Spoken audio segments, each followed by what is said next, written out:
दोस्तों drama serial grip के आने वाले एपिसोड में आप लोग देखेंगे मुराद की फैमिली तो रूही के खिलाफ कुछ भी नहीं स्टैंड ले पाई, इसलिए अब बुशरा ही रूही के खिलाफ स्टैंड लेगी क्योंकि वो जानती है कि रूही कितनी बेरहम है और उसके भाई का कत्ल भी रूही ने ही करवाया है। मूसा के हाथों रूही ने इरफान का कत्ल करवाया था।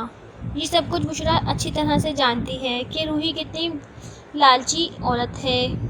अब बुशरा रूही से इंतकाम लेगी और मूसा का बच्चा भी मूसा को दे देगी और मूसा को बताएगी कि रूही कैसे कैसे घटिया खेल खेल रही है। मूसा अब मुराद के घर जाकर रूही की हकीकत बताता है और कहेगा कि ये बच्चा मेरा है। अब मुराद, अनीशा और उसके घर वालों को भी पता चल जाएगा कि जिस बच्चे की वजह से रूही को बर्दाश्त कर रहे थे वो असल में रूही और मुराद का बच्चा है ही नहीं, वो तो मूसा का बच्चा है हकीकत में। रूही की हकीकत जानने के बाद मुराद रूही को पुलिस के हवाले कर देगा। अब रूही को अपनी बाकी जिंदगी जेल में ही गुजारनी पड़ेगी। तो दोस्तों आप सबको क्या लगता है, क्या रूही का हाल यही होना चाहिए था या इससे भी बदतर? कमेंट सेक्शन में हमें बताएं। अगर वीडियो अच्छी लगे तो वीडियो को लाइक करें। अगर चैनल पर नए हैं तो चैनल को सब्सक्राइब करना मत भूलिएगा। साथ ही बेल आइकन को भी प्रेस कर दीजिएगा ताकि हमारी हर नई आने वाली वीडियो का नोटिफिकेशन आप तक पहुंच सके। शुक्रिया।